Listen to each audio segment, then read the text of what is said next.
Our story starts at the end of a fierce battle, where Ang, the protagonist, is grappling with regret over his title as humanity's mightiest warrior. As he faces death, he feels unworthy of the title, despite having defeated all 7 of the Fin demons. However, there remains the 8th Fin demon, which is mentioned in the ancient king's stele. Aang believes that humans often fail to understand the true power of these demons, and he blames himself for not fulfilling the responsibilities of being the mightiest warrior. He wonders what the 8th Fin demon wants from him. As the demon approaches, Aang fears it may seek to mutilate his corpse in retaliation for the deaths of its underlings. As Aang's eyes close, he feels death enveloping him like darkness. After a while, he sees a glimmer of light and opens his eyes to find himself as a young boy, surrounded by many people in an unfamiliar room. He wonders where he is. Looking at his hands, he realizes this does not feel like a dream and is confused about what is happening. He touches his face and is shocked to find that it is not his own.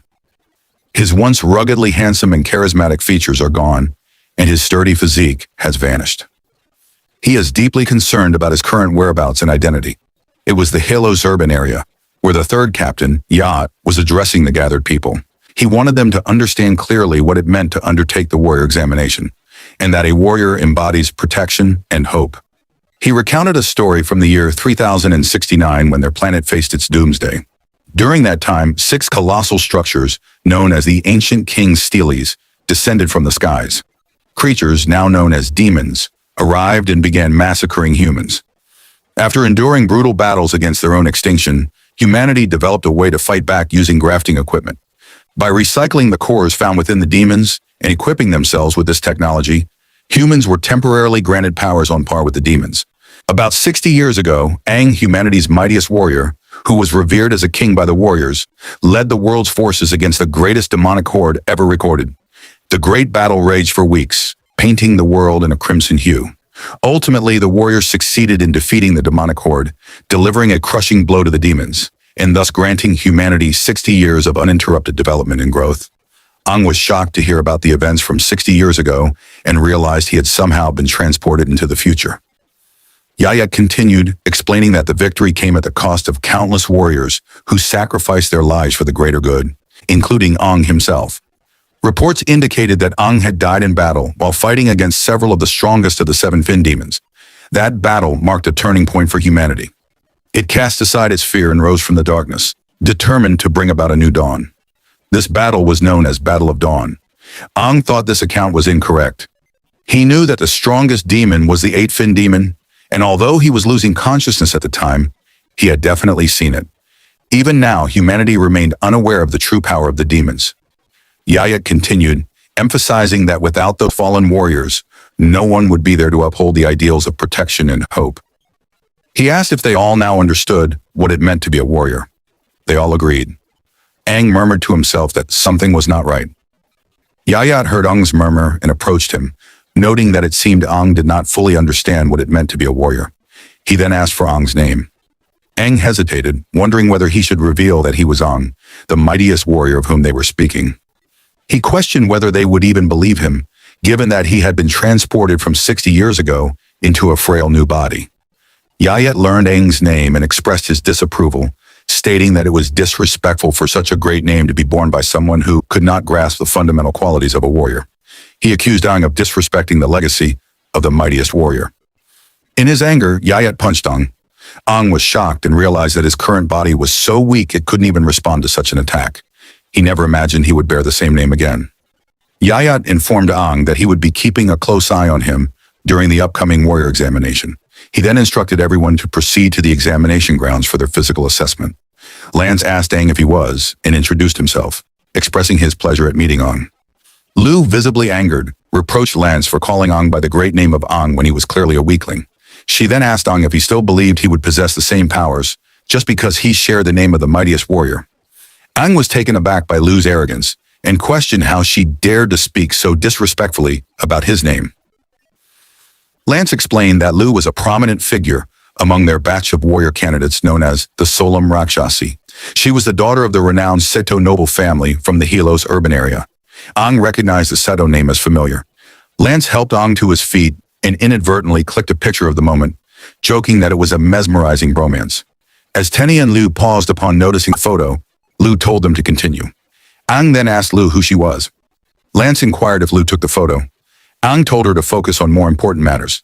Misa, who had been observing, admitted to taking the picture and introduced herself. She explained that she was captivated by the moment and found it excellent source material for her work. The scene shifts to the physical assessment field.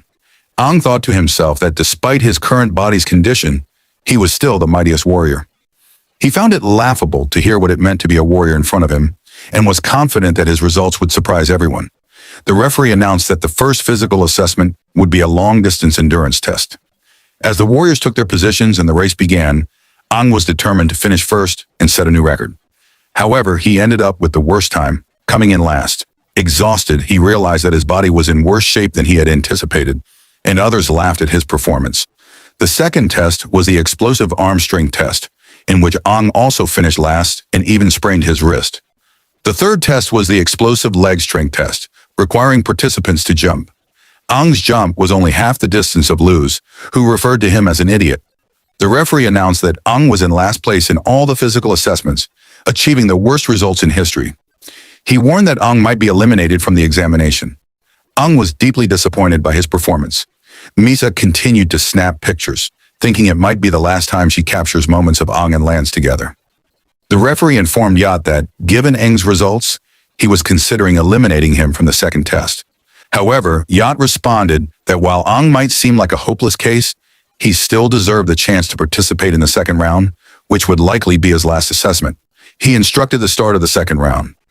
The warriors were informed that the second round would soon begin and would determine their synchronization with the grafting equipment. They were directed to proceed to the next assessment site. Ang saw this as his opportunity to prove himself. He remembered that in the past, he had maintained an average synchronization rate above 96%. Despite his current body's lackluster state, synchronization depended on willpower, and he was determined to show those who had laughed at him. As he observed the grafting equipment, which seemed to have advanced 60 years into the future and was remarkably light, he felt a sense of determination.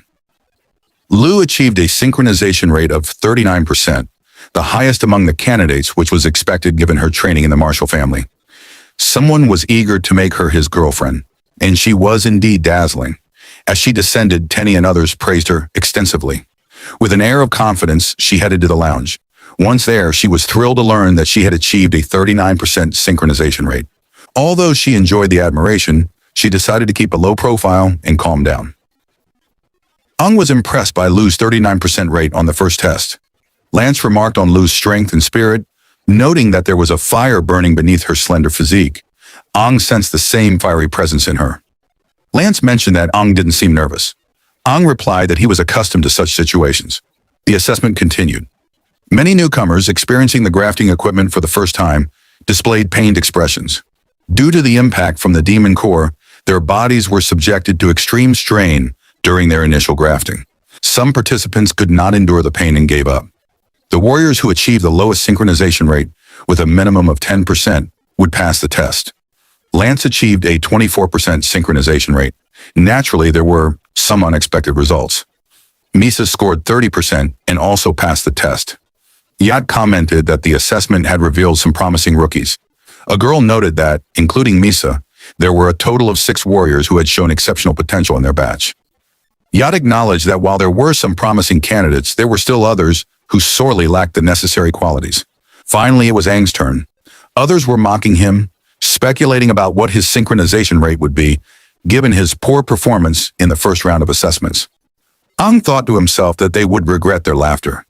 He was determined to prove them wrong and hoped they wouldn't be able to handle the shock of what they were about to see. Ang chose the Crimson Core for its enhancement of physical strength and recalled that there were a total of 6 types of demon cores that could be acquired from the battlefield. The most commonly seen ones were crimson, yellow, green, and blue. He believed that achieving such a high synchronization rate required immense willpower. The strength of one's willpower determined how much power they could draw from the demon core, and further, how much control they could exert over it. He was asked if he was ready. He agreed, and once the process began, a strong reaction was felt in the lounge, leaving Lu surprised to find it coming from Ang. Ang thought to himself that he would demonstrate the synchronization rate of the mightiest warrior. Lance remarked that Ang was exceptionally strong and had been concealing his power. The staff was astonished when the synchronization rate surged to 40%. Ang was confident that he would easily reach 96%, and his intensity increased. The warriors were astounded as the rate continued to rise, reaching 60%. Yao was shocked to see the synchronization rate and questioned how such an exaggerated rate was possible, wondering if there was a malfunction. The girl reported that the rate was still rising, reaching 80%. The warriors began to suspect whether Ang was cheating or if there was a problem with the equipment. Ang thought about being referred to as the king by the warriors and resolved to show them what the mightiest warrior could achieve. He wanted them to see the difference in power between them and himself. However, he felt an unusual shift, and his strength began to dissipate, leaving him exhausted. He declared that would not continue further. One of the men asked if he was playing around, and it turned out that there had been a malfunction. The final results showed a synchronization rate of only 10%. The girl explained to Yao that the demon core had shattered and was likely an anomalous core, which had caused the abnormal data. Yao wondered if this was indeed a malfunction. Ultimately, it was confirmed that Ong passed the test with a synchronization rate of 10%. Others commented that it was an anomalous demon core and that there was no way such a frail body could achieve such a terrifying synchronization rate. Tenny laughed at Ong's expense. Lance approached to check if Ong was all right. Lu, feeling a mix of fear and jealousy, thought there was someone more eye-catching than herself, which she wouldn't tolerate. Lance helped Ong leave the area. Ong reflected on how mature he had become, realizing that his competitiveness with the others had been a good thing, and he was relieved to have passed the test. Misa happily took pictures of Lance with Ong. As Ong sat in the lounge, he wondered about the earlier event, feeling as though something from deep within had drained his strength in a single breath, a phenomenon he had never experienced before. Despite his willpower raising the synchronization rate to 80%, even a low-quality core shouldn't have shattered like that. Yao arrived to congratulate them on making it to the final round of the examination, the real combat exercise. For Tenny, it would be their first time fighting against demons. He hoped that they would all pass the next phase safely. A man then instructed them to proceed to the third examination ground. Ong, feeling unwell, walked with a sense of foreboding, muttering that he felt he might die. As he left, Yao noticed Ong's broken crimson core and became intrigued by his power. Yao was curious to see how Ong would perform in the upcoming fog hunt round. They gathered in front of the gate, which was about to open. Ong thought about how it would be his first time stepping outside and reflected on how humans had lived in isolated settlements for years. With the area beyond the wall perpetually shrouded in thick fog, they were instructed to stop wasting time, proceed quietly, and check their equipment thoroughly before talking, or else they risked death. Aang pondered the new core he had received. He didn't believe the core itself was the issue, but his strength had vanished suddenly, as if something within him had rejected the core. He wondered if this was a side effect of time travel. As he moved forward, he sensed the presence of demons. Shockwaves emanated from him, reaching a nearby cave where a demon was seated. The demon, feeling a presence stronger than itself, was taken aback. Aang wondered if these were the demons he had sensed, as something within him began to resonate for an unknown reason. Just as he was contemplating this, Lu urged him to move ahead. He apologized for the delay, and Lance approached to ask if there was a problem. Aang started to say something, but before he could finish, a man instructed him, Misa, and 3 others to form a team. Since everyone else was ready, there was no need to wait. They should catch up with the group ahead. Misa wondered if forming a team with them was part of Aang's plan. He replied that he hadn't considered it. Liu urged them not to linger and to move ahead. She had felt anxious earlier, worried that no one would team up with her. Lance then asked Aang to join him, and Misa took a photo of the group, announcing that their team was now formed. The dispelling stele was a black-colored structure made from durable minerals. One of its minerals had a special property that dispels fog within a certain distance. The examiner explained that they would be undertaking the exam as a team of 4. He assumed they were all aware of the exam's nature, which was the fog hunt. Each team member would receive a combat knife and a mini-fog dispelling device, made from the same material as the stele. Their mission was straightforward. The fog hunt was the final obstacle every new recruit must face in the fog-covered world. A warrior must be mindful of the dangers that lurk in the fog. Becoming a warrior involves more than just having a capable physique. It requires facing one's fears and confronting the unknown as a team. They must awaken the hunter within them, defeat the demons that appear, and only then will they truly earn the title of a warrior. The examination for the first team concluded, and the second team was instructed to prepare. Yoshi, Joel, and Yao observed the scene from the gate. Yoshi noted that there were several promising new talents in the group, but her focus was clearly on Lu. She inquired about Joel's and Yao's opinions. Joel responded that Lu, coming from a martial family with a proper upbringing, had the potential to become a fine warrior. Yao added that there were multiple individuals to watch, specifically mentioning Ang. Yao had investigated Ang's core personally, but had found no faults. He remained curious about what had really happened during the earlier event. Yoshi patted Yao on the head, calling him Tong Tong, and asked what he was thinking. Yao asked her not to use that nickname. Joel commented that only Yoshi could make Tang Tang blush. Yoshi then inquired if they had assessed the demon levels, emphasizing that only non-fin demons should appear within the exam ground. Yao reassured her not to worry. They had been monitoring the area for several days to ensure the exam would proceed safely, confirming that no fin demons were within a safe distance of Helos Town. Joel added that even if a fin demon did appear, they would intervene to protect the future warriors. The next group's exam was completed, and it was now time for the 10th group. Lu, who was in this group along with Ang, prepared to start. As Ang picked up the small container, Lu took it from him and rushed ahead, eager to demonstrate her skills. Ang wondered why someone would be so intent on showing off. Tenny quickly followed Lu, jumping to place the container in its designated spot. Yoshi commented that Lu's recovery core was impressive, noting that her dexterity was on par with the blue agility cores, which reflected her martial family background. Soon, demons began to attack. Ang instructed the group to engage the demons, and Lance leaped into action, delivering a powerful punch. Yao remarked that Lance's performance was commendable, and that he had already harnessed his core strength effectively. Ang drew his knife, advising each person to target a single demon. Tenny complied and charged into battle. Misa slashed at one demon multiple times, eventually killing it.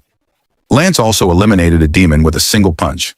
Joel noted that the coordination between Misa and Lance was excellent, with Misa showcasing impressive moves and maximizing the agility cores. Yao reminded them not to focus too much on any one person. Lu then drove her knife into a demon, causing it to burst apart. Now it was Ang's turn to showcase his skills. He focused on the 3 critical points: the throat, chest, and abdomen. With precise strikes, he targeted these areas, reflecting on the limitations of his current body and the amount of burst damage he could deliver. Determined to push his limits, he prepared to test his capabilities under these exam conditions, and rushed forward to continue attacking the demon. The demon punched him, but he dodged and stabbed the knife under its shoulder, thinking that his reaction time was too slow. As the demon attempted to kick him, he dodged again and stabbed the knife once more, noting that his motor coordination was lacking. He even landed a few hits but found that his attacks were too weak.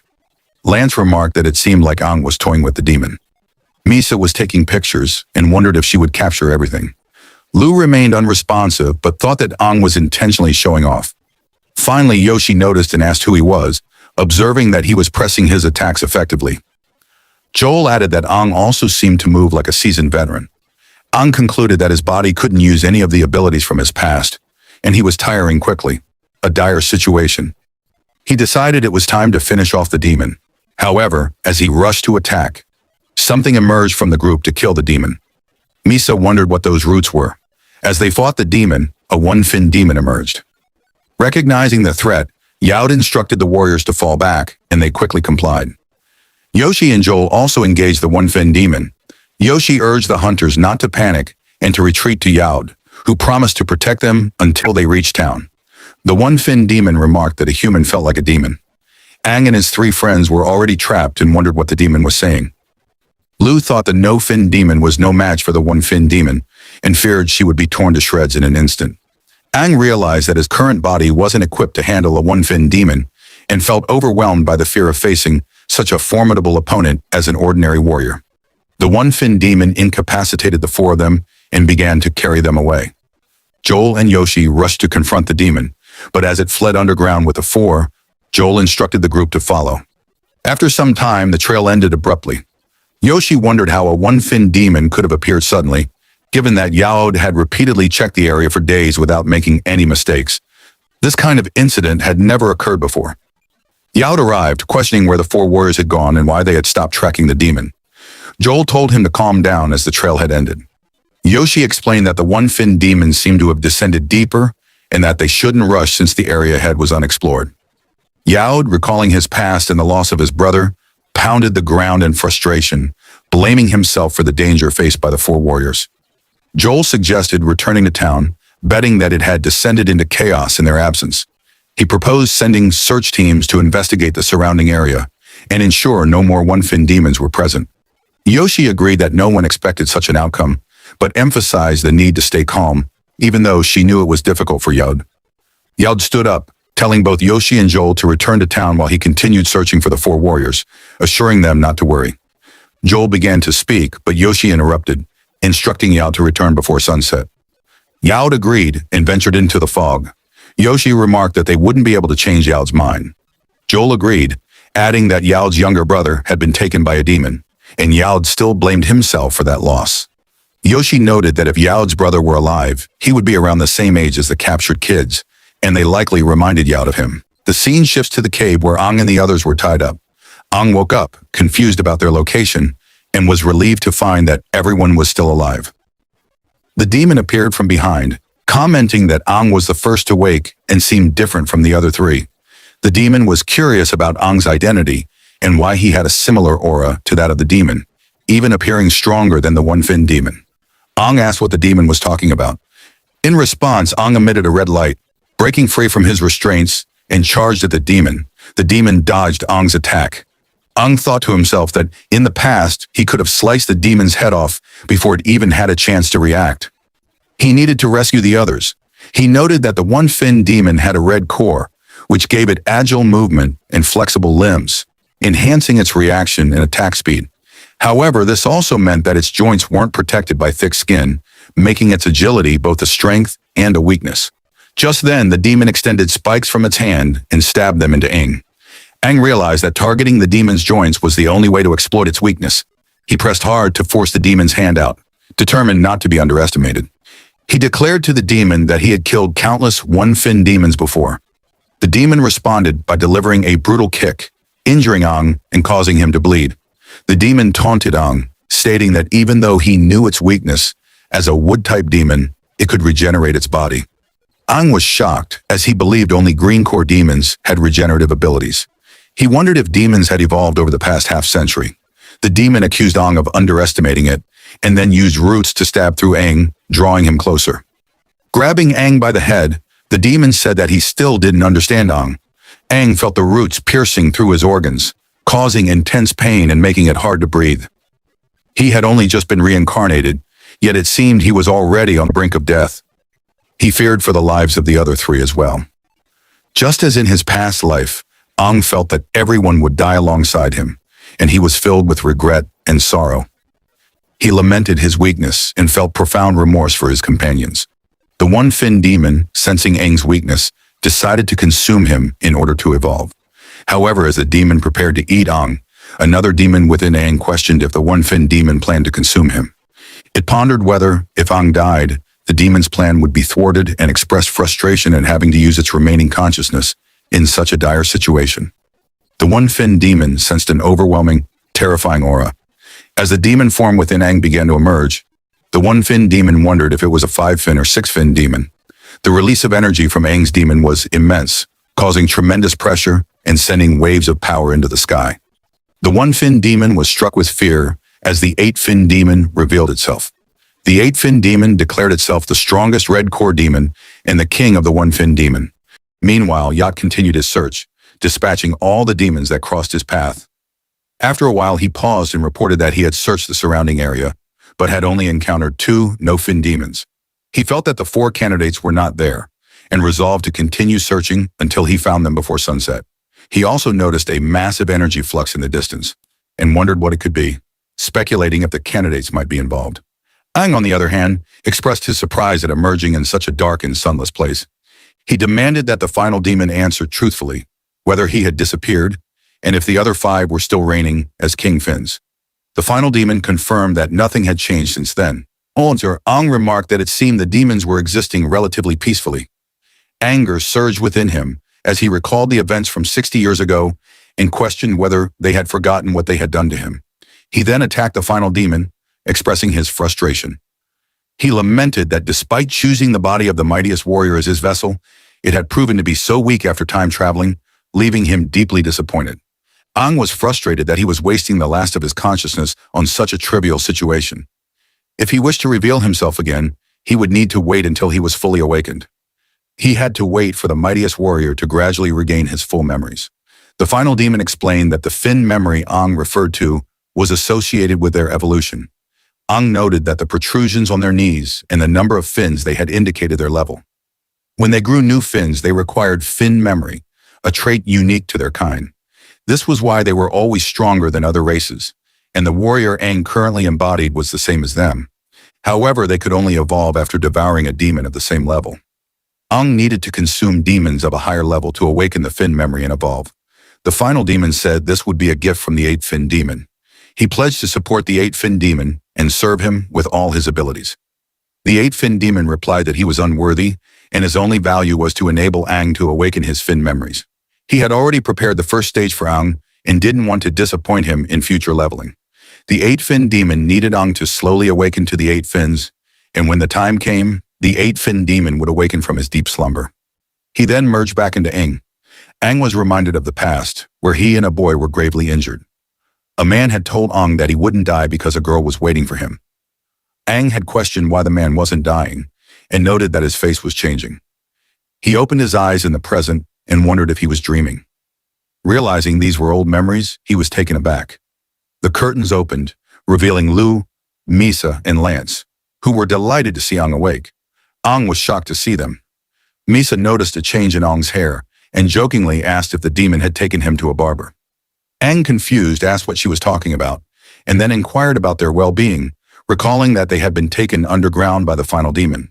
Yat entered, noting that Aang seemed to know everything, and asked him to explain what had happened underground. The other two captains were present as well, and Aang asked why they were there. Yoshi explained that Yat had brought them back, referring to him as Tang Tang. Yoshi noticed the others' confusion. Joel added that Yat had found the four of them lying unconscious in a cave. It was fortunate that the one-fin demon was found there. Otherwise, it would have been difficult to bring them all back. Yoshi mentioned that the three others, besides Aang, had awakened after a while but had no recollection of what happened inside the cave. Only Aang remained unconscious and had undergone some changes. She handed him a mirror to show him his altered hair and asked him to try to recall something from the underground cave. Aang was shocked by his appearance and wondered what had happened to him. Everything that had occurred after his time travel was beyond his understanding. He remembered losing consciousness after being hit in the cave, but couldn't recall anything beyond that. He debated whether to tell them about his time travel, but decided against it, realizing it would be troublesome. They might not believe him and could think he had lost his mind. Instead, he resolved to continue operating under his current identity and focus on understanding what was happening. Aang mentioned that he briefly regained consciousness and realized that they were in an underground cave. He fainted again shortly afterward and didn't know what happened next.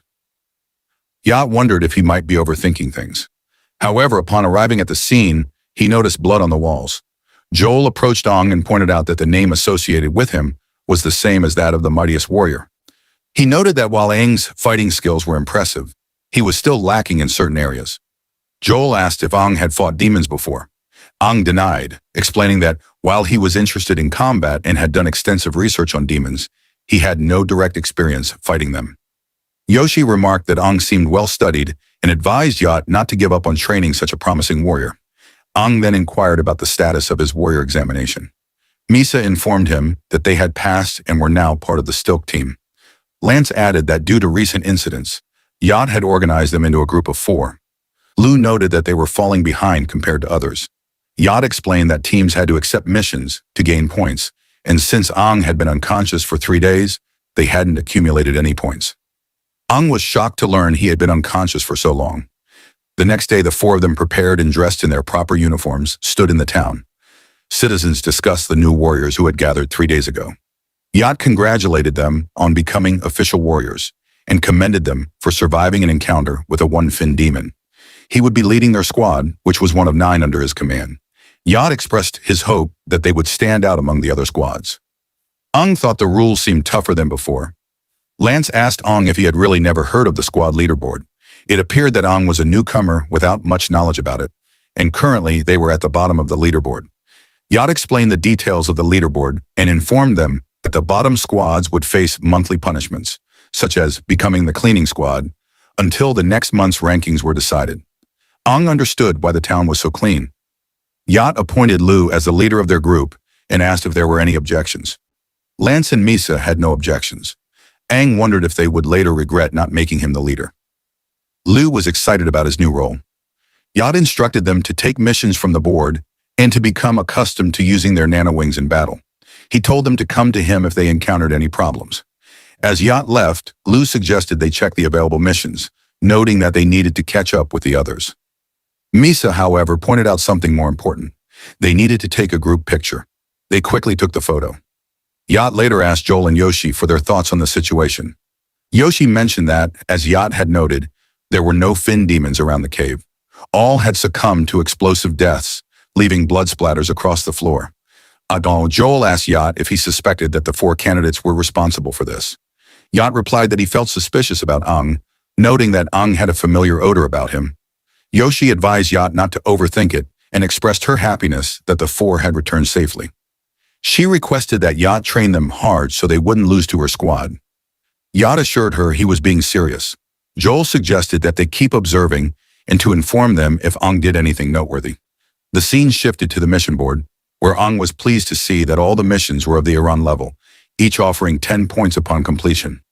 Lance pointed out that A-level missions were the highest level available, while Misa added that these might be the most challenging. Lance explained that Bill-level missions awarded 6 points and CA-level missions awarded 3 points. While the latter two were relatively easier and safer, air-level missions were notorious for their danger, with frequent casualties. Lu took note of the 3 missions available and, along with Ang, decided they would undertake all of them. The 4 of them started running, and Ang activated the core. The nano-wings deployed, but one of them got stuck on a rock. Ang focused on visualizing and harnessing the energy from the nano-wings. Successfully, he materialized a sword in his hand, reflecting on how nanotech had advanced over the past 60 years. They then took cover behind a rock, and Lu confirmed they were all set. She informed them that their targets were 2 demons with no fins, and they needed to take both out simultaneously. She instructed them to stick to the plan and wait for her signal. When the signal came, they rushed to attack the demons. Lu noted they had 3 A-level missions to complete and lacked the time for an extended fight. They needed to end the confrontation quickly. Lance would obstruct their line of sight, so by attacking the demons, they could disappear from view. Lu reminded the team of the plan. She, Ang, and Misa would immobilize the demons. After executing the attack, Ang wondered how the demons would move with a severed joint. Lance punched both demons into the air, setting them up for Lu to finish the fight with her graceful moves. She executed the final blow with precision, feeling satisfied that the timing was perfect. Misa noted that the fog had cleared and the insertion was stable. Lance, relieved that the task was complete, commented on how dispersing the fog in the wild was significantly more challenging than in the exams, which was expected for A-level missions. Even one mission had taken a considerable amount of time. Misa discovered a red core from the demons and was pleased. Lu confirmed that they had finally achieved the full 10 points. Ang was surprised to learn that completing a mission automatically destroyed the cores. Misa explained that all the science was geared towards defeating the demons, and a chip inside the mission form was connected to the leaderboard in town. All completed missions would have their points automatically added to the leaderboard. After finishing the fog dispersal mission outside the town, Misa asked Ang if she could take a look at the other 2 cores. Upon inspection, she expressed disappointment. They had only acquired 3 cores after spending the entire afternoon fighting the no-fin demons, and they still needed to collect 7 more. Misa mentioned that capturing demons alive was particularly challenging. Lance commented that it seemed they had managed to keep things relatively easy for quite some time. Lu then outlined the next part of their plan. They would complete the remaining missions and continue pursuing A-level missions with the goal of reaching the top. Misa noted that Lu was glowing at that moment and took a picture of her. Lance emphasized that they should aim for the top rank and not let other squads look down on them. He then asked Ang for his thoughts. Ang replied that other squads would also be earning points, so they needed to act quickly to stay ahead. It was always the case that the fastest teams were the ones who succeeded, while those who lagged behind gained nothing. He reflected on how, despite being over 50 years old and having lived through 2 lifetimes, he felt rejuvenated by being with them. The youthful drive and determination of his teammates were invigorating and made him feel young again. He suggested that they try to complete another mission before sunset. Misa and Lance agreed. Lu felt as though Ang was stepping into her role. Lance had already taken down several demons and reported that they had eliminated 3 more. Lu noted that they were running low on tranquilizers for the no-fins, and there was a limit to how many each squad could carry. As Lu handled her gun, Ang stared at it intently.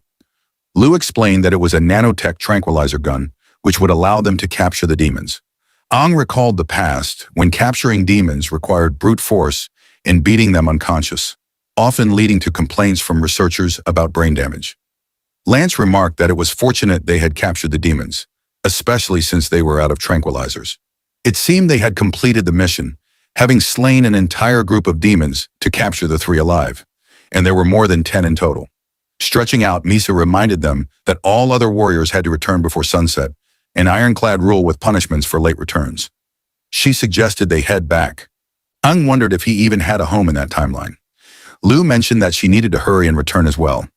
They just needed to set the GPS so the researchers could locate the spot, and the mission would be considered complete once they collected the 3 demons. Ang then asked if anyone else felt a sudden surge of killing intent. Red rays appeared from behind, striking the demons and killing them instantly. A masked boy confronted them, declaring that he wouldn't allow them to complete their mission. He insisted that his squad was supposed to handle all A-level missions, and questioned who gave Lu's squad permission to take them on. Aang wondered who these people were. The leader of the guild explained that they were the Black Gun Squad, the seniors of their group. He then asked a girl from his team how many squads had joined the mission. She replied that there were 3. The leader scolded Aang and his team for their rudeness in not greeting their seniors. The 4 members of the Black Gun Squad descended and confronted Lu's team, accusing them of taking A-level missions without permission and questioning if they were looking down on them. Lu was infuriated that these 4 had killed the demons her squad had worked so hard to capture. The boy from the Black Gun Squad asked about the leader of Lu's squad and why they hadn't come to greet the Black Gun Squad themselves. Lu rushed to kick him, but he dodged and questioned how she dared to attack her seniors. Lu retorted that they were not worthy of being called her seniors. Lance and Misa intervened, urging Lu to resolve the issue through conversation.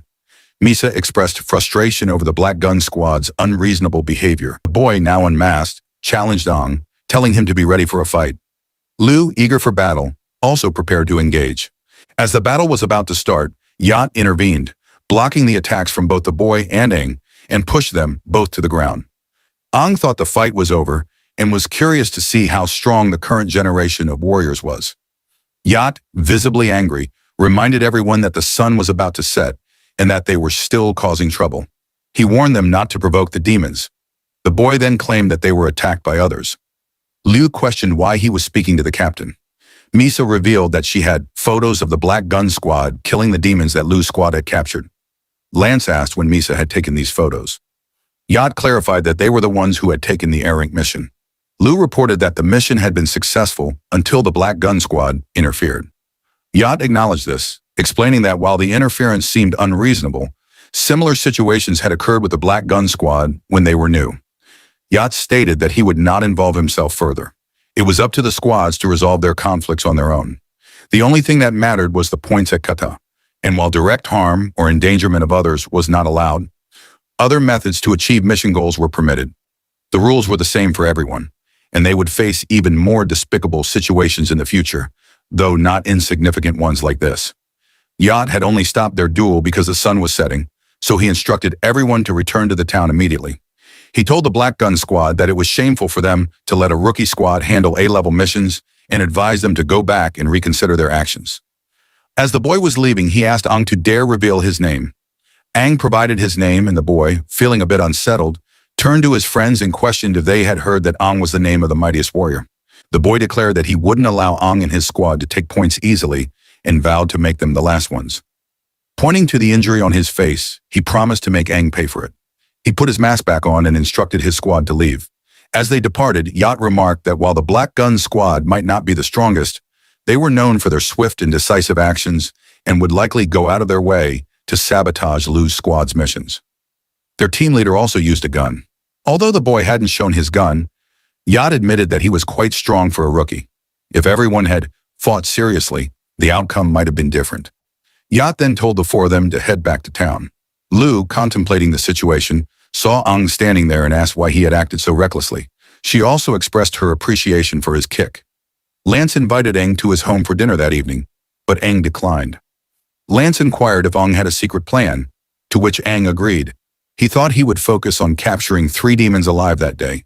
At night, an announcement warned people not to leave the tower for their own safety. Ang stood to the side, reflecting on how he had only heard the announcement and seen no one walking around. He guessed that with the entire town under lockdown, there wouldn't be much to do, and he planned to check out his home after completing his mission. He noted that the security at the main gate was lax, observing only a solitary guard. He wondered if they were understaffed or if they simply didn't expect anyone to attempt leaving at night. Seeing the gap in the gate wide enough for him to slip through, he prepared to go. Just then, Lu approached and noted that she had anticipated his actions. She was clearly excited and mentioned that she knew he had planned to go out at night when he had previously hinted at it. Ang replied that her observation was making him nervous. Lu then asked why he was out at such a late hour and if he was going somewhere specific. Ang played it off, saying he had simply eaten too much and wanted to take a stroll. He then admitted that he intended to surprise everyone in the morning and use the time to make up for the sabotage caused by the masked boy earlier that afternoon. Since Lu had seen him, he realized that his plan was now at risk. As Ang entered the town, Lu caught up with him and asked about his plans. She remarked that she felt like a genius and was looking forward to seeing the masked guy's utterly confused face in the morning. Ang asked why she was snickering. Lu claimed she wasn't, but her amusement was evident. On top of the main gate, 2 guards sat, yawning widely. One of them complained that guarding at night felt like torture and wondered why they couldn't close the gate completely since no one was supposed to leave the town. The second guard, munching on something, warned him not to say such things, or the third captain would hear. He explained that the gap in the gate was there for emergencies, recalling an incident from a few years ago when refugees had arrived at the gate. They were slaughtered by demons because the gate took too long to open. Since then, all towns had maintained an emergency gap, prioritizing human lives over all else in that world. The first guard apologized, and the second guard reassured him, saying they would get used to it. He then pulled out an adult book, indicating that they had ways to pass the time. The first guard realized that the book featured the latest photo shoot of female warriors from other towns. The second guard mentioned that it had cost him a fortune and was hard to obtain, but it might make the night pass faster by flipping through the pages. As they were engrossed in the book, Ang and Lu rushed out of the gate. Ang observed that the exam ground they had used was now shrouded in denser fog than it had been in the morning. They moved to a different location, where Lu pointed out that they would be less noticeable due to the distance from the walls and the cover provided by the decaying forest. Ang reminded Lu of the plan. He would lure the demons out, and she should aim for their heads. They would use brute force to incapacitate them. He then headed into the fog, telling her to wait for him. Lu, although confident in Ang's abilities, felt a twinge of anxiety as he disappeared into the thick fog. She wondered if her emotions were a mix of excitement and fear, but knew she had to stay focused and be ready at a moment's notice. Lu was impressed by Ang's experienced method of luring demons. His ability to attract one no-fin demon at a time significantly reduced the difficulty of capturing them. From Lu's perspective, the novel approach of using brute force was both exciting and refreshing. She quickly adapted to this new style and progressed rapidly. When Ang signaled her to attack, Lu moved swiftly, and together their movements were light and precise, as if they were playing with the demon. They continued to beat it until it fainted, reminiscent of their past methods. Ang reflected on how his new body still required a lot of training, even though he had once easily captured no-fin demons in his previous life. Leo mentioned that they had finally captured the third demon and expressed her exhaustion. Ang instructed her to leave them there. Lu hesitated and asked if he was sure. Ang assured her that the no-fin demons lacked intelligence and wouldn't know how to rescue one of their own. They were unlikely to approach the town, so the 3 demons would be safe where they were. The method of striking the demons' heads ensured they would remain unconscious for some time, allowing them to return in the morning to complete the mission. Lu asked how Ang knew so much about this technique. Ang admitted he might have revealed more than intended. Suddenly, 2 one-fin demons appeared, their scent unmistakably human. Ang was alarmed to see 2 of these demons at once and wondered why they had appeared simultaneously. He and Lu were not well matched against them. The town's alarm sounded, and Yaot, Joel, and Yoshi rushed to the top of the main gate. Joel informed the guards that one-fin demons had been detected and instructed them to sweep the area with searchlights. Yoshi questioned what was happening and whether these demons were the same as those from the exam. Yaut clarified that they were not. The guards soon located the two one-fin demons. Joel, surprised, wondered if something was drawing them in. He instructed to stay calm, close the gates, and prepare the defense cannons. As the cannons readied for action, Yaut ordered not to close the gates because someone was still outside. He was infuriated to see Lu and Ong outside and demanded to know why they were out there. Yoshi wondered why those two were outside. They discovered three no-fin demons tied up, and Yaut realized what had happened. The two wanted to make amends for the mission that had been sabotaged earlier in the day. Joel added that their overconfidence and rash actions were common downfalls among rookie warriors. Angered, Yaut decided to punish them both when they returned. He rushed toward the demons, while Yoshi informed Joel that she would accompany Yaut, leaving the area to him. Joel felt that his hard-earned night of drinking had been ruined. The one-fin demons realized that the warriors had noticed them. Ong asked Lu to hold back, and they would wait for support while trying to hold out. Ong wondered if he was the target, questioning whether this was similar to the last incident, and whether it was due to his reincarnation or something that had happened inside the tunnel. Lu suggested they fight together. The demons questioned whether they were resisting, and then they descended, with one rushing to attack Lu, deeming her useless. But Aang saved Lu by pushing her out of the way. The demon remarked on Aang's quick reaction. Lu responded by kicking the demon and noticed some water, wondering if she had missed. The second one-fin demon ensnared her with 3 threads. The first demon instructed Aang to stay focused. Yaut arrived, delivering a punch to the demon and declaring that he wouldn't let the demons harm the warriors. He reassured everyone to stay calm, stating that everything was under control. Yoshi observed that the demons seemed to be a blue core water type and a red core earth type. She decided to prioritize saving Lu. The earth-type demon commented that it was fortunate he had blocked the attack, or he might have lost his head. Joel, assessing the situation, wondered if they were at a standstill and then ordered to hold the defense cannons. A girl approached Joel, informing him that they had detected a massive number of no-fin demons headed their way. Joel asked how many demons there were. She replied that it was difficult to count, as it seemed like a horde. Seeing the overwhelming number of demons approaching, Joel ordered the alarm to be sounded and instructed all the warriors to take their battle stations. As the alarm rang, the warriors realized it was a demon horde alert and quickly assembled on the wall. Yaut saw the demon horde and remarked that it seemed they had come prepared.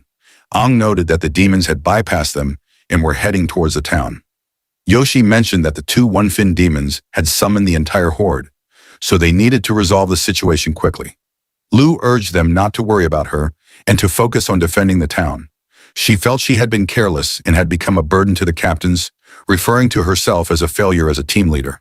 Suddenly, a demon covered her mouth to silence her. Meanwhile, another demon took Lu away. Aang wondered if this was a trap designed to separate him from the captains. He decided to stay calm and not act rashly, acknowledging that he wasn't strong enough to handle the situation recklessly. Yaut and Yoshi instructed Aang not to pursue Lu, warning him that he wouldn't stand a chance against the one-fin demon. However, Aang couldn't shake the feeling that Lu's eyes seemed familiar to him, and he couldn't bear to leave her to die.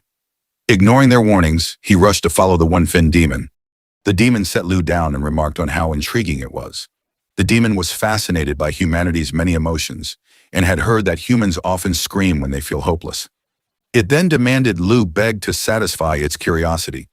Noticing that Lu's mouth was bound, the demon realized why she wasn't screaming and freed her mouth, insisting she beg. However, Lu refused, saying the one-fin demon was unworthy of her pleas. The demon questioned whether it wasn't worthy, to which Lu responded that she came from a martial family and would not kneel to an enemy, as showing weakness was a disgrace. She demanded either death or combat. Infuriated by her defiance, the demon struck her, declaring she would die. At that moment, Aang arrived, demanding the demon release Lu. Lu, surprised to see Aang alone, questioned why he had come by himself. The demon was pleased to see the bait had worked and that Aang, the main target, had arrived. Lu wondered why Aang was the target. Aang asked Lu if she was all right. She confirmed she was and asked why he had come alone, as he would not be able to keep up with the one-fin demon. She urged him to run away. The demon struck Lu, ordering her to be silent.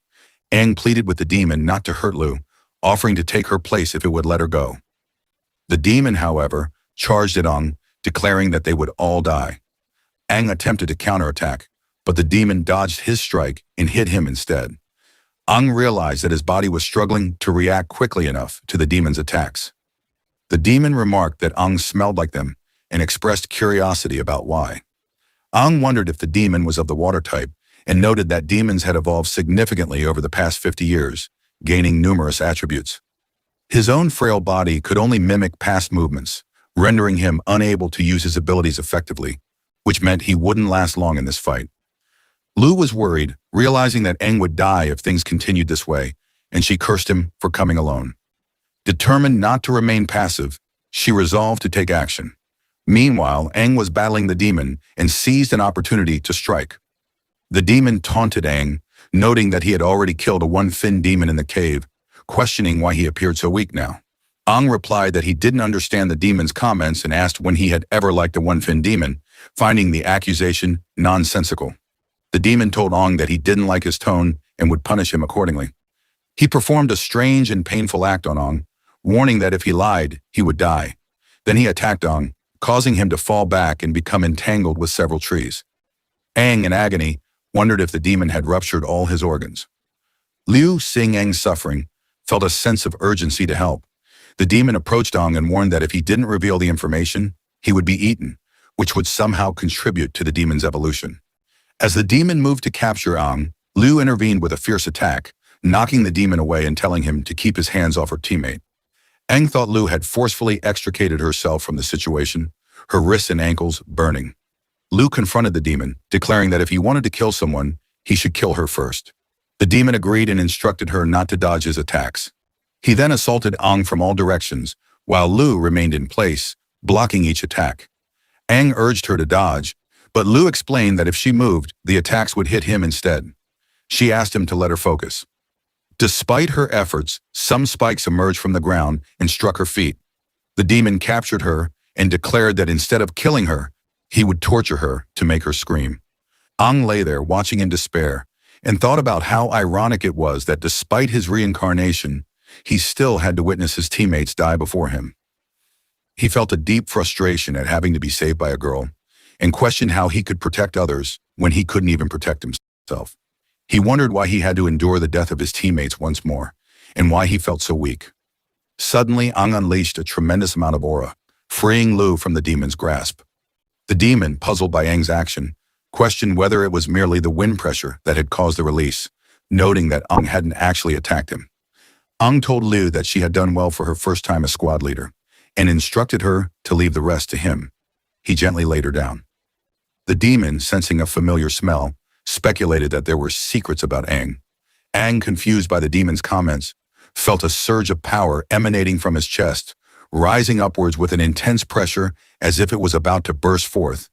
In a fit of rage, Aang's core began to shine brightly.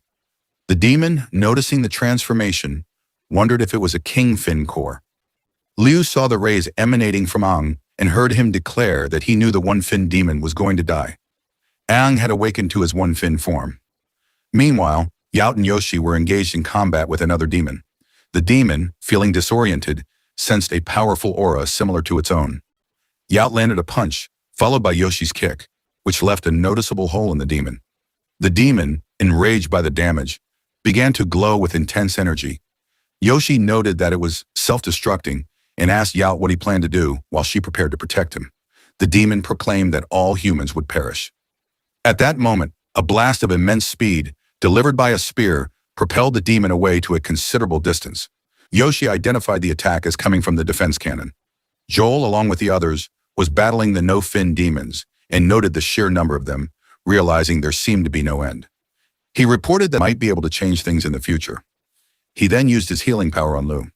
The one-fin demon was astonished and inquired if Aang was of the wood type. Aang responded that he vaguely remembered certain things, possibly because he had absorbed a one-fin wood-type demon. He suspected that he could gain the water-type powers by absorbing a one-fin water-type demon. The one-fin demon was taken aback by the level of power Aang exhibited, which he had never seen before. Aang summoned roots to appear behind him and declared that he was seeking to harness the power of the demon. The demon was terrified to learn that Aang had absorbed a wood-type demon. Aang found it intriguing, noting that he had never seen demons show fear in his previous life. He approached the demon closely and challenged it to attack him with everything it had, wanting to gauge the demon's current strength. The demon questioned whether Ang was a demon or a human before launching an attack. Ang wondered if this was elemental control and recalled that the wood-type demon he had absorbed could perform similar feats. Tentacles emerged to grasp the demon, and Ang remarked that it didn't seem particularly challenging. He made the demon experience pain, prompting it to resort to its trump card. The demon unleashed water whips against Ang, but he managed to dodge them. The demon then charged at Ang with renewed ferocity, declaring that he would not kill the demon. Unlike the water type, the wolf type had its own unique characteristics. The demon struck Ang, laughing and boasting that Ang would never understand the true strength of a demon. As he spoke, he delivered a powerful kick to Ang. Ang fell, crashing into the trees, and admitted that the demon was right. He didn't fully understand the strength of a demon. He reflected that if the demon had known how quickly he could learn, it would have realized that Ang was the mightiest warrior. To defeat the demon, Ang needed to continually learn and adapt to its strength. The demon speculated whether this was a result of wood-type recovery, and Ang understood instantly. Determined, Ang charged at the demon. The demon was ensnared by the roots, and Ang seized its face, stating that he had grown bored of their fight. The demon felt something strange within its body before its form was blasted apart. Despite the destruction, its face and water crystal remained intact, and the demon claimed it could disperse its body. Manhwa encountered that while the demon's body might be dispersible, the core, the most crucial part, could not be. He noted the demon's overconfidence and then proceeded to extract the demon's core. He explained that even if the demon were a 7-fin type, it would still die if its core was destroyed. Ang took the water core and crushed it, drinking its essence to absorb its power. Ang noted that it didn't taste bad. The demon inside him urged him to consume more demons and kill the humans. As he slashed at Lu's shield, Ang struggled to suppress the demon within him. He wondered how he could ever kill his own teammate, realizing that he could never do that, was determined to save her. He pleaded with the demon inside him to leave him alone. The scene shifts to the main gate of the town, where the warriors were fighting against the no-fin demons. Lance observed that the demons were slowly climbing up, and while punching them, asked Misa where Lu and Aang were, noting that only those two were missing.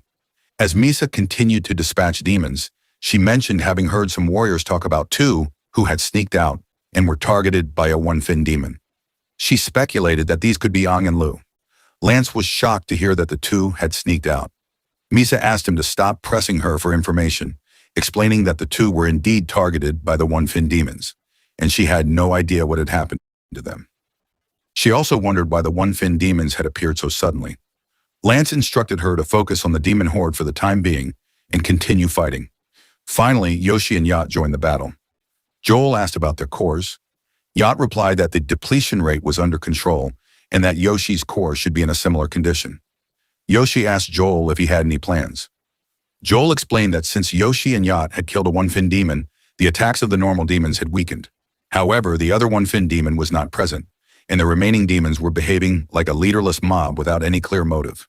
Despite the fact that no-fin demons lack complex thoughts, Joel suggested that they exploit the demon's fear of death. By instilling fear and wearing down their will to fight, they could buy time for the warriors on the wall to regroup. He instructed Yoshi and Yacht to take care of their own cores and to make their next move as impactful as possible. Both agreed, and they ascended to a high position. As they descended, they unleashed a massive explosion. Yoshi noted that including the previous fight with the one-fin demon, this would be the second time they had used their cores in such a powerful way. Yacht remarked that if only the fire core within him could keep up, he could maintain this state indefinitely. Joel remarked that the explosive power of the red string core was quite terrifying, and then he plunged into the demons, slashing through them. From above, Misa observed that it was her first time seeing a captain's attacks executed with such intensity. Yacht realized that this level of power must come from the one-fin core and aspired to reach such a level of warrior caliber himself. After a while, Joel checked on Yacht and Yoshi to see if they were all right. Yacht confirmed that he could handle the burden and that his body was holding up. Yoshi mentioned the thrill of the battle. Joel surveyed the scene and noted that their tactics seemed to be working. He then encouraged the warriors to steel themselves and continue fighting. The demonic horde was being pushed back, and the hunters were pleased to hear this. Joel suddenly felt something was amiss and pointed out that something was approaching. As it drew closer, it became clear that it was Aang carrying Lu. Yoshi wondered where the one-fin demon was. Joel told Aang that, Even though they had broken the resolve of the no-fin demons, Ang shouldn't act so brazenly among them. If the demons reacted, they would do so instantly. As if on cue, the demons roared and began attacking Ang. The three captains rushed in to save him. Ang only saw them as he exerted pressure to make them all fall. The demons then started to flee. The warriors were elated as the horde retreated. Some wondered why the demons had suddenly withdrawn and whether they were afraid of the captains.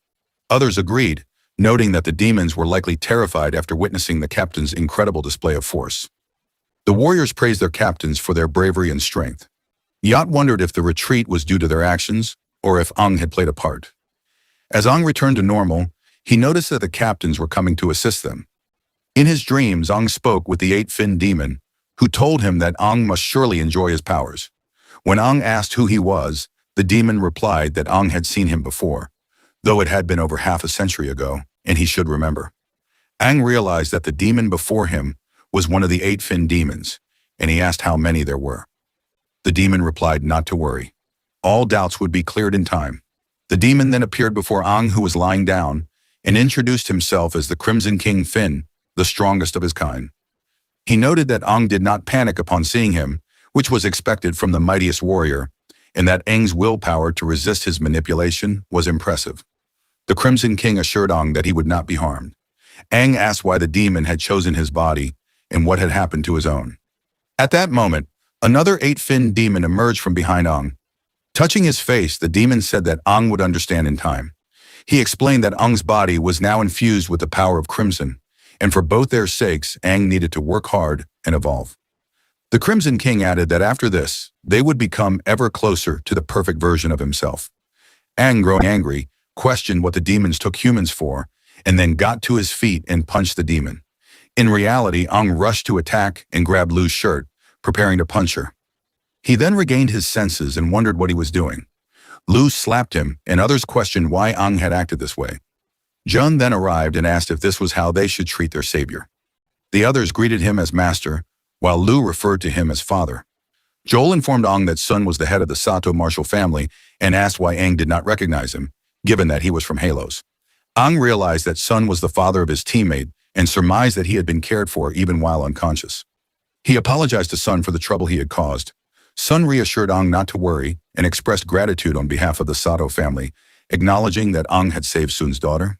He thanked Ang for his bravery. Jun then instructed all the captains to rest in the training area for the time being and announced that they would celebrate the defeat of the demonic horde later that night. The three captains apologized for any inconvenience caused. Jun mentioned that he had been watching the three of them since they were children, so they didn't need to be overly polite and should treat the place as their home. He acknowledged that he would be troubled by looking after Lu, as she was naturally stubborn. He instructed them to put her in her place if necessary and not to show her any mercy. Yat suggested leaving the rest to them, assuring that they would handle their duties. He then asked everyone else to leave, except for Ang and the three captains.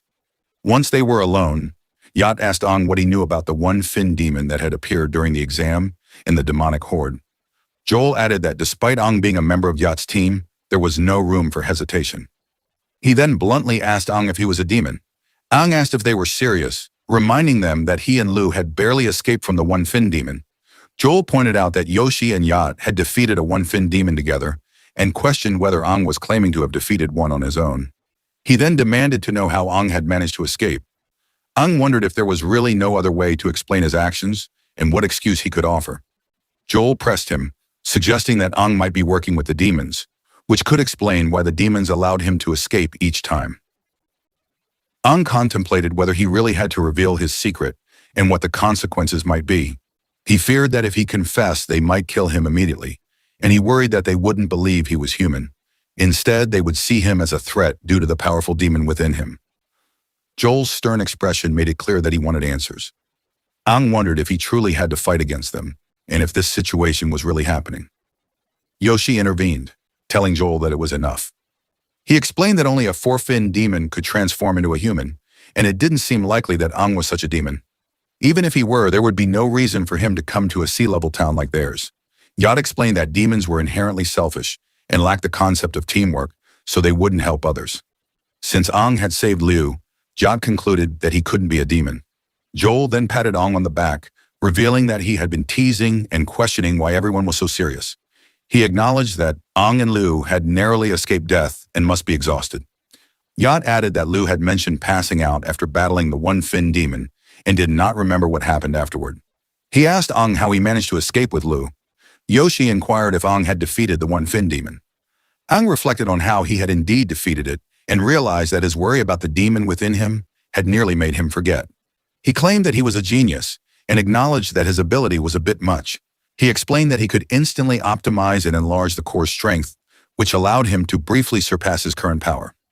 This was his secret trump card. Yoshi noted that Ang's description of his abilities sounded similar to how they used their core's power explosively. Ang agreed and wondered if they would believe him if he explained further. Joel remarked that if what Ang said was true, then Ang was indeed a genius. Yat asked if Ang was suggesting that he used this skill to defeat the demon in the cave as well.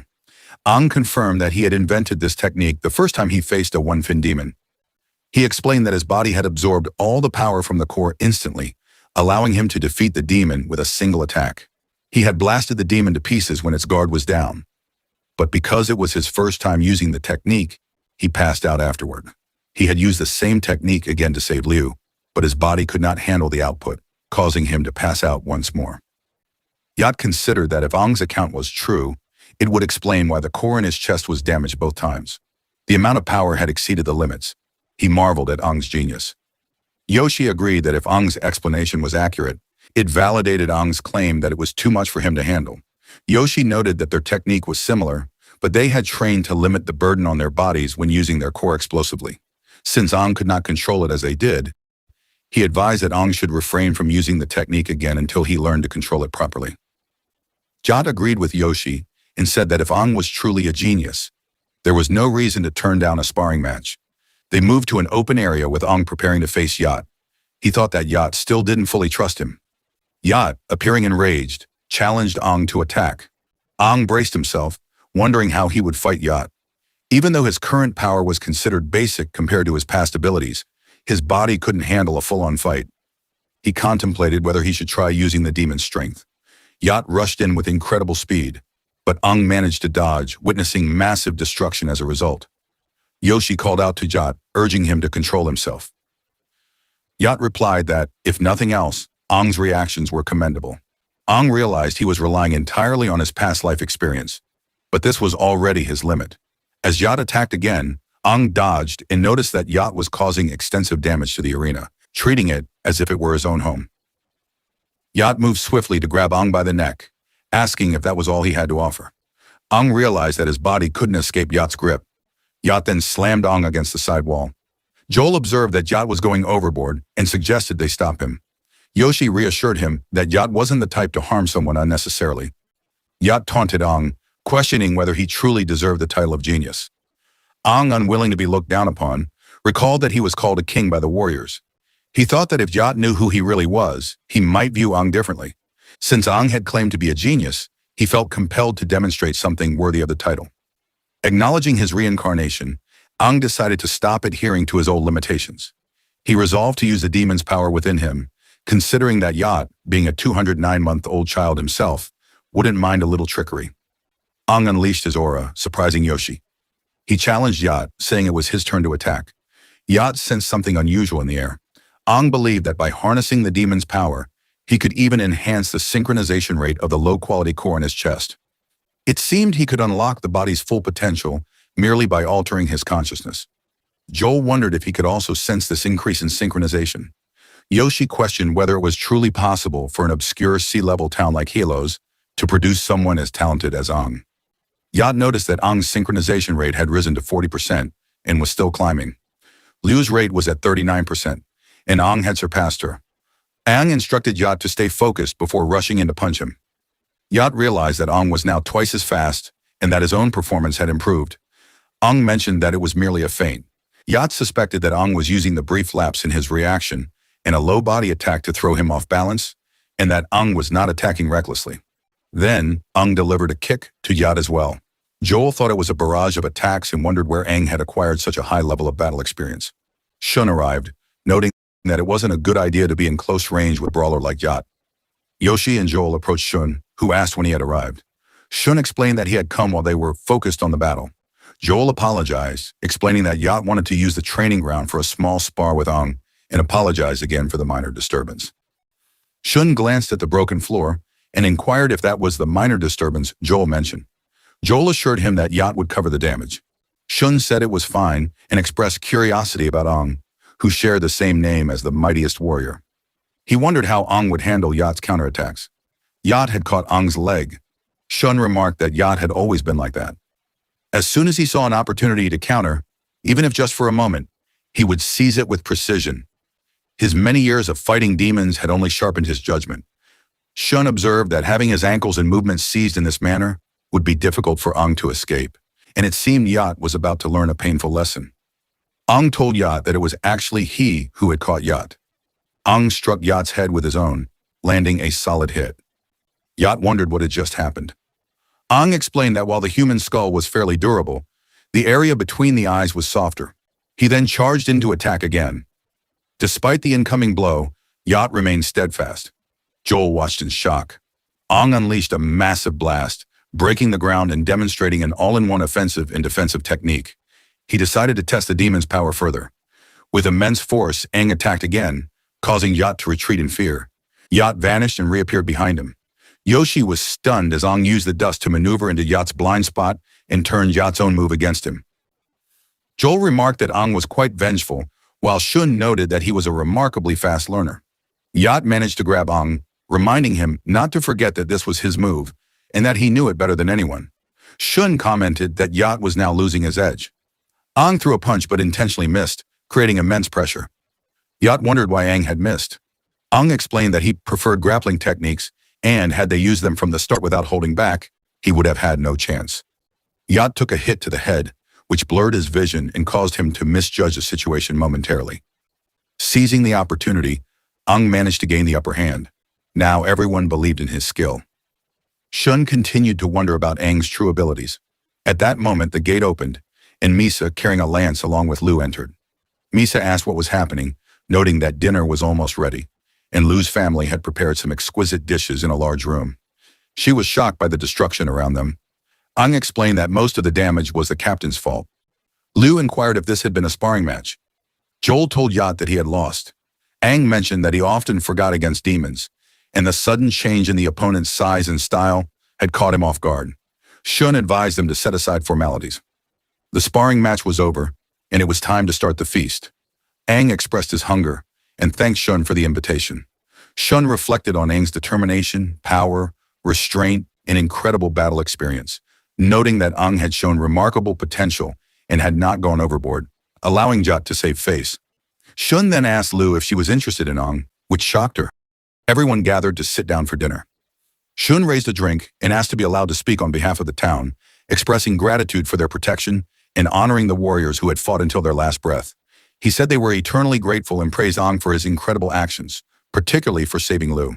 Aang stood up, saying there was no need for thanks. As he was about to take a sip of alcohol, Yacht punched him, reminding him that he was not old enough to consume it. Aang responded, stating that he was 18, and questioned if Yacht didn't have to be 18 to participate in the warrior exam. Yoshi noted that Yacht had seized the opportunity to retaliate. Shun dismissed the incident, saying it was fine and that being of age was important. Lu recalled her earlier conversation with Shun, where he had mentioned observing their match. Shun had remarked that the lady was very skilled, and that Aang's talents and potential were on par with hers. He suggested that if Aang was as capable as he appeared, a self-reliant girl like Lu might indeed fall for him. Lu wondered about this and thought that Aang was somewhat foolish. Lu stopped her reflections as Misa began eating, noting how luxurious the food was. Misa commented on the quality and remarked that it felt like riding on the finest of coats. Lance asked Aang how he had managed to defeat the one-fin demon, suggesting that Aang must have been incredible. Yacht explained that Aang had been able to forcibly extract a large amount of power from the core, temporarily surpassing his usual limits in strength and power. Yoshi added that it was similar to how captains utilize the core, but Aang must have taken a life-threatening risk to achieve such a burst of power to escape certain death. This approach was incredibly dangerous. Without proper training, it placed a massive burden on his body, and repeated use could lead to irreparable damage. Joel mentioned that while allowing Aang and Yoke to spar had been enlightening, Aang's power was surprising. However, he needed more training, or his body might not withstand the strain. Aang thought to himself that if he revealed he had absorbed the cores of two one-fin demons, and possessed the healing capabilities of a wood-type demon, which allowed him to rapidly recover from backlash, it might be too much information. He decided it was better to let them believe he used a similar technique to the captains to draw more power from the core. He confirmed that the captains were correct, and that's why he had passed out afterward. It was clear he needed to train his body significantly. Lance expressed surprise at Aang's abilities and remarked on how incredible he was, hoping they wouldn't fall behind. Leo marveled at Aang's capabilities, understanding now why he was able to save her. Yaut mentioned that they had initially intended to punish Aang and Lu for their actions during the Nightmare Expedition. However, seeing that they had both defeated a one-fin demon, they decided to let it slide, though he warned them not to repeat such behavior. Joel noted that there was no time to relax, as the squad competition was still ongoing. Yoshi pointed out that Lu's squad was currently in last place and needed to give their all from the following day. Aang stated that his squad's goal was to achieve the top rank. The scene shifts to a month later, with the squad competition entering its final and most intense phase. To secure more points, squads would be vying for A-level missions, which were themselves a challenge to acquire. Lu held a discussion with her squad and made a key decision. They would target a fattened sheep for high points and challenge the other groups. The leader of the Black Gun squad asked Lu if they wanted to challenge for the points, reminding her of the kick they had received last time. Lu responded that it was enough talking and agreed to the 10 points. The boy noted that this was equivalent to the points for A-level missions and expressed indifference, stating they wouldn't need Yaut to come to their rescue. They were prepared to settle the score with Lu's squad for everything that had happened. The scene shifts to the town's sparring arena, where news of the duel had spread, and all the warriors were discussing it. The leader of the Black Gun squad told Aang that the audience was growing and suggested it was not too late to back out. He warned that if the Black Gun squad appeared to be bullying Lu's team, it would reflect poorly on them. Aang replied that the outcome was still uncertain and questioned why the leader wasn't stepping into the ring personally. The boy responded that since Aang had sent a girl into the ring, he couldn't back down and make excuses. Fortunately, his vice leader was a girl who was more than capable of handling Aang's squad. Aang suggested that the boy should not underestimate Lu just because she was a girl, as she was far from average. Misa started clicking pictures, indicating that Lu was about to begin. Lu told her female opponent to end this quickly, aiming to secure the 10 points swiftly. The girl responded by acknowledging Lu as the young lady of the Sato family, known as the Solemn Rakshasi. She expressed hope that Lu would demonstrate something interesting. Lu charged forward to attack, but the girl managed to block the strike. She wondered how Lu, a green core recovery type, could move with such speed, comparable to a blue core agility type. Lao disarmed the girl and reflected that while veteran teams had more experience and relied heavily on squad tactics, their individual skills often fell short. Although fighting as a team was effective, personal skills were essential and could not be neglected. The girl realized that Lu had injected power into her muscles, causing them to spasm uncontrollably. Lu pointed out that the girl was wide open, and such exposure was a taboo in a fight. Seizing the opportunity, Lu attacked the girl multiple times. The boy noted that the girl had been accurately struck in all her joints and muscles. Lao made the girl fall and reminded her not to forget that the Sato family excelled in physical techniques. The onlookers expressed their admiration for Lu, praising her impressive performance. The boy then asked for an additional 10 points, expressing his belief that Lu was exceptionally strong. He decided to approach Aang's squad and challenge them for a 20-point match. Lu agreed, feeling thrilled at the prospect of earning 20 points. Aang advised her to rest after her fight, as he would now take over. The boy told Aang that he wasn't worthy enough and announced that he would target Lu. Aang responded that if that were the case, and since Lu was the leader, the boy should defeat Aang first to prove his worthiness to challenge his leader. The boy didn't even have the confidence to face Aang, though it didn't matter much to him. The girl remarked that it was such a crude taunt. The boy then declared that he would beat Aang so severely that Aang wouldn't even recognize his own mother. His teammates were shocked to hear such a threat. Misa was now ready to capture a good shot of the duel. Aang and the boy took their positions on the battleground. The boy, drawing his gun, revealed that he had switched to air bullets used for training. He assured Aang that while the bullets would hurt, they wouldn't cause serious injury. Aang thought to himself that training bullets were a concept he hadn't encountered in his time. Back then, a ranged warrior would use live ammunition from the start. Aang told the boy not to miss his shots. One of the members of the Black Gun Squad commented that such words were expected from a rookie. The leader of the Black Gun Squad had top-notch aim among all the warriors, and he felt embarrassed for Aang. The leader told Aang that confidence was good and that they were allowed to use any weapon. He then asked Aang to ensure he wouldn't accuse him of bullying. Aang recalled that he had a combat dagger and mentioned that in his past life, he had used another weapon that was unique and considered it his companion. He wondered if it still existed. Ang decided to fight with his fists and asked the boy if that was acceptable. The boy was shocked by Ang's decision, and his teammates wondered what Ang was planning to do. The boy laughed derisively and questioned if Ang really intended to fight him unarmed. He wondered if all rookies had become so cocky. He gave Ang a chance, but since Ang chose to fight barehanded, the boy agreed to his request. Ang found the boy to be excessively talkative and thought someone should install a silencer on his mask. The boy warned Ang again that even if a lion were hunting a rabbit, it wouldn't hold back. He promised that he wouldn't show any mercy and would make sure to reclaim all the points they had lost. Ang agreed and expressed his hope that the boy would go all out. Lance wondered how their opponents would react when they found out that Ang had defeated the other one, Fin Demon, and won his spar against Yout. Misa mentioned that this was why she was eagerly anticipating Ang's battle. Lu thought that if Ang won against Yout, it would imply he was better than her. As the squad leader, she couldn't allow her teammates to surpass her. She remembered her father's words whenever she looked at Ang and found herself unable to focus on those thoughts at the moment. When the battle started, the boy moved quickly, trying to gain some distance. He planned to turn Ang into a beehive before Ang could make any move against him. Liu noticed that the boy didn't fire immediately and repositioned himself. Ang thought that he had already shown his strength to the three captains, so there was no need to hide it any longer. His objective was clear. They were aiming to be the top rankers. Furthermore, if he intended to challenge the demon within him, he needed to recover the strength he had before. He must surpass his previous self and become stronger than ever. The boy prepared to attack, declaring that he wouldn't show any mercy to Ang. Ang thought that this would be an opportunity to train the demon within him and turn it into his own strength. He dodged the bullet and charged toward the boy. The boy referred to Ang as an idiot and pointed out that he was holding a guided missile in his right hand.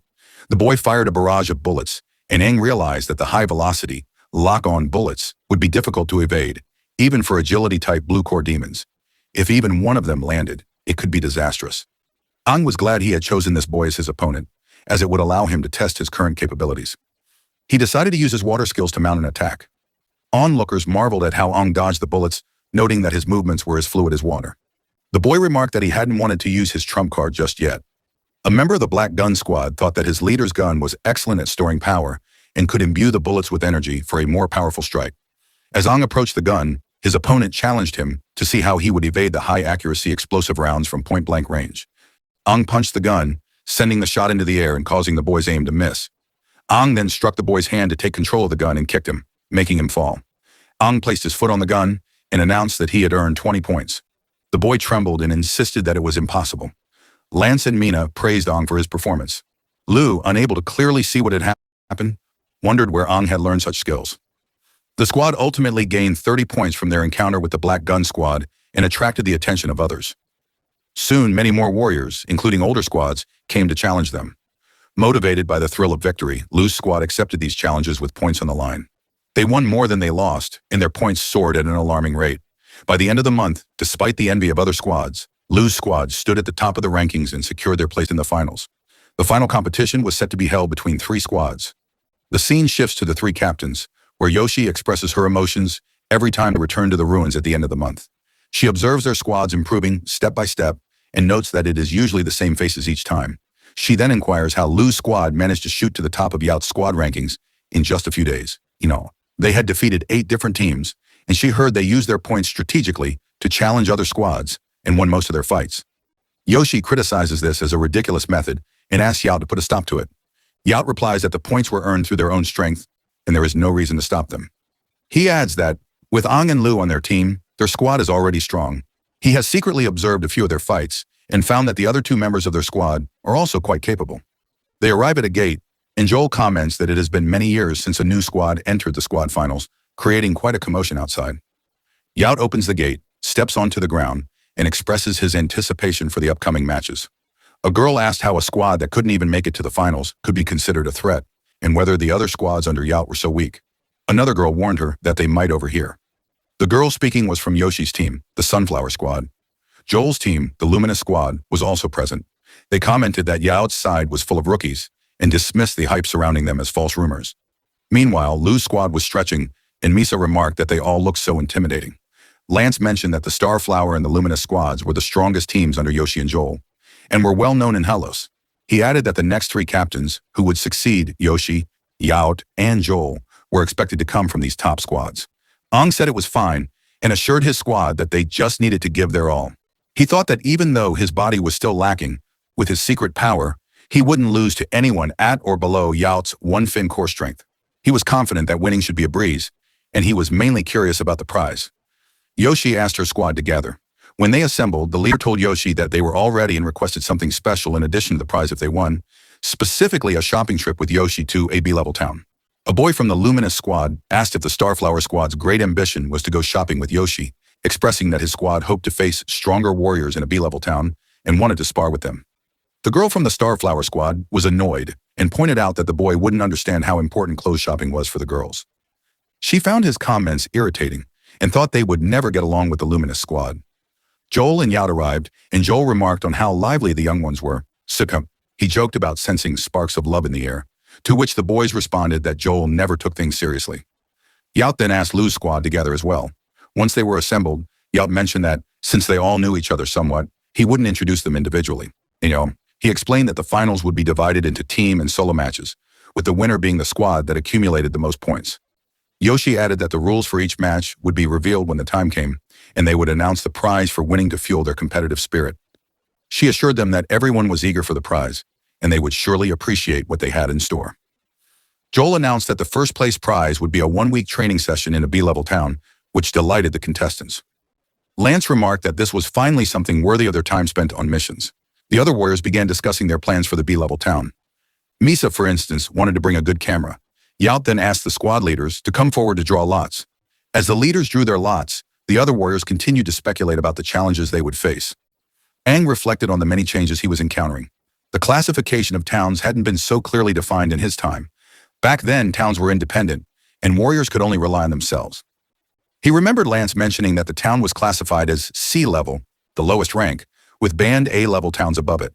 A-level towns were based on the strength and level of their warriors. Generally, towns with 1 or 2 Fin warriors were considered C-level, while those with 2 or 3 Fin warriors were B-level. Towns with 3, 4, or 5 Fin warriors were A-level. The only S-level settlement, according to Lance, was the city itself. The city was located at the heart of the Land of Hope. It was massive and boasted not only 5 or 6 Fin core warriors, but also the strongest 7 Fin core warrior, where humanity's most formidable fighting force congregated. The only S-level settlement was that grand city, and its fame seemed immense. Aang wondered how it compared to the town he had once been in charge of, and whether his old town still existed 60 years after that massive battle. He reminisced about his old reliable teammates. Lance called Aang, noting that he appeared to be daydreaming. Misa pointed to Lu and told Aang to get ready. Lu realized they were the first to compete. Yao announced that all weapons had been swapped for training weapons, and the first match would be between Lu's squad and the Luminous squad. Misa commented that they still didn't have a name and wondered if they would come up with one. Lance agreed, suggesting they needed a good name for when they became famous.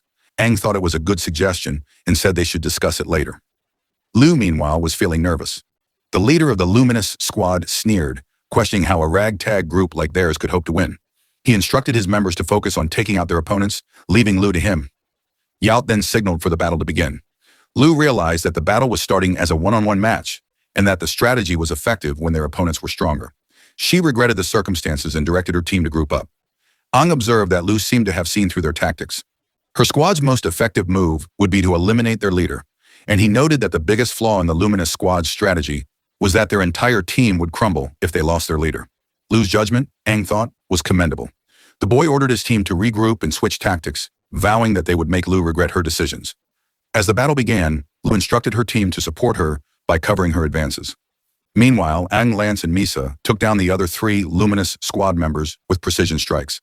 The boy realized Lu was advancing directly toward him and warned her not to underestimate him. He rushed forward to engage Lu in combat. The boy attacked with a burst of red light. Lu instructed her team to close their eyes to protect themselves. She thought that the boy had concentrated energy in his hand to create a flashbang, which even affected his own teammates. Yao mentioned that the boy was still fighting in that manner, and asked Joel if he hadn't advised the boy against it. Yao noted that while the flash technique might be effective in a solo duel, it was problematic in a team battle because it also impacted his teammates. Joel replied that he had told the boy many times, but it had been to no avail. Sometimes, personal habits require a harsh lesson to correct. The boy believed that rookies shouldn't act arrogantly in front of his flash and thought his team would be unable to fight back once he had dealt with the leader. As he prepared to attack again, Aang intervened, striking his hands and asking if he had ever considered his own teammates. Aang, wearing a water battle visor, then kicked the boy back. The boy, shocked, asked when Aang had equipped the visor. Ang replied that it was unwise to be separated from his team in battle. He thought that the lenses were made of water, and they were not only thick, but also capable of diffracting light, which allowed them to negate a large portion of the blinding flash. By using the water element he had absorbed to create these diffraction lenses, he effectively reduced the amount of light, and it was fortunate that it worked. As the light finally dissipated, Liu noticed that the opposing team's leader was in poor condition and wondered when Aang had managed to do this. Aang told her that he had left the task of finishing him to her. Liu wondered if Aang had already given the boy a good beating while everyone's eyes were closed. She then prepared to attack him directly, intending to make him blind again. However, as she raised her hand, she found it stuck and could not lift her arm. Aang had dislocated it. Liu told him they needed to finish this quickly, then punched him to the ground. Meanwhile, Aang was taking it easy, supporting Yoshi and Lance, who were both skilled fighters. The fights proceeded smoothly. Leo noted that the opponent's leader had already fallen and asked the opposing team if they still wished to continue. They chose to surrender. Joel commented that this outcome was expected. Yoshi pointed out that Aang hadn't even used his power yet. The Sunflower Squad's leader questioned the Luminous Squad's leader, asking if their loss was truly due to Lu's strength. The boy responded that they had simply been caught off guard and warned that the Sunflower Squad would be next. As the Sunflower Squad descended, their leader thought that the Luminous Squad's comments were irritating and bothersome. Yoshi informed them that all weapons had been switched to training mode and requested that the battle begin. The Sunflower Squad charged at Lu's team, and their leader instructed them not to be flustered by the Luminous Squad's tactics, to stick to their training, and to maintain their formation.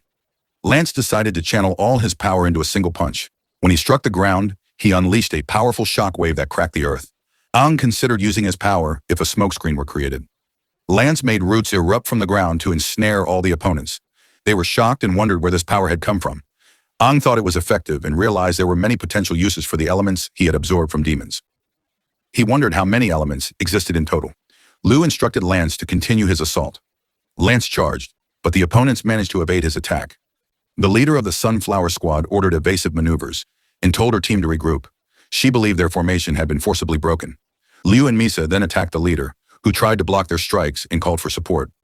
However, she saw that her teammates were already engaged in combat with Aang and Lance.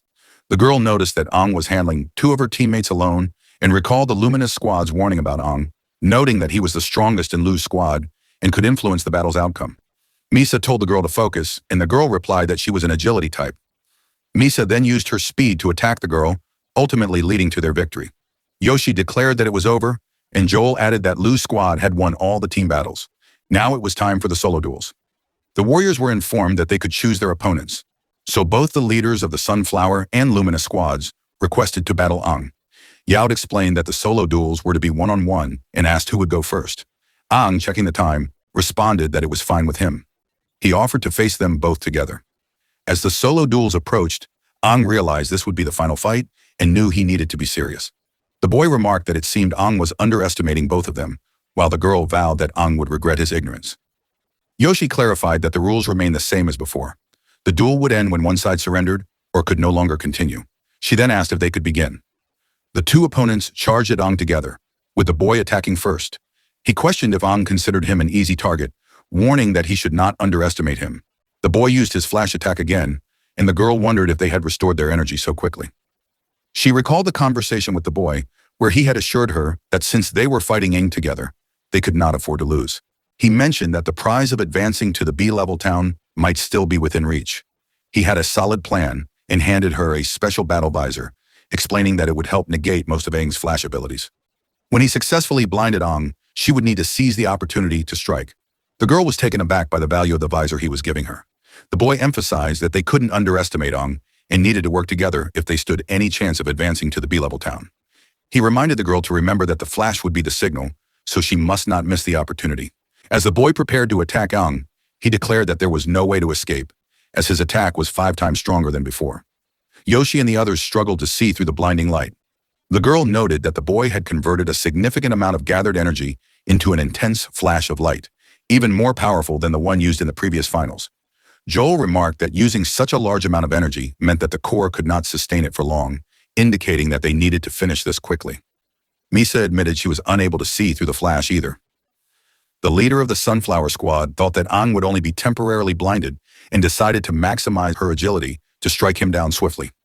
As she located him and prepared to attack, Aang looked at her and said he knew she would come after him. The girl was shocked by his gaze, which felt as though something horrifying was fixed upon her. She felt as if she were being pulled down into a deep, cold ocean. Aang used the water element to capture the girl, causing her to scream in pain. The boy asked her why she was shouting. She explained that it was because Aang had attacked her, and the visor had fallen off, leaving her unable to see anything. Aang apologized, acknowledging that their plan had failed. He then used various elements to attack them both, causing them to fall.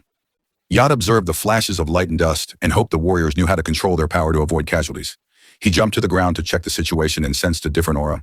Aang announced that it was all over, and as the dust settled, the boy noticed someone standing in front of Yat. He asked if that was their leader and whether they had won.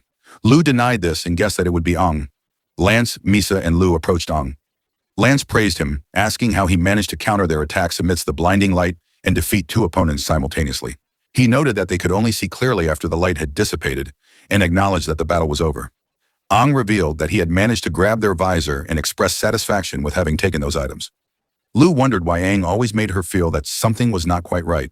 Then Yat approached their squad, informing them that they had won the tournament and congratulating them. He remarked to Aang that he was constantly surprised by him, especially by how he managed to counter and attack the two squad leaders. Aang humbly replied that Yat was flattering him. Aang thought to himself that he was the mightiest warrior, and that not even the most challenging body could have caused him to lose to those opponents. He felt he could have won solely based on his battle experience, though he acknowledged that using his powers had made the fight easier. Yat assured them that in any case, they would be rewarded. The next day, they would be taken to the underground tunnel leading to the nearest B-level city, where they would begin a week of training. This news made everyone happy. Yat told them to get ready and that they would meet in the morning. As they were leaving, Lance mentioned that he had heard there were 3 top warriors in those cities and was looking forward to meeting them. Misa offered to help him take a picture with them. Aang asked Lu what she planned to do while they were there. Lu replied that she was still thinking about it. Joel remarked that Aang was so formidable that even they might not be able to defeat him if he used all his power. Yat responded that Aang didn't belong there and would continue moving forward. Thanks for watching. If you enjoyed it, hit that subscribe button, and I'll see you in the next upload.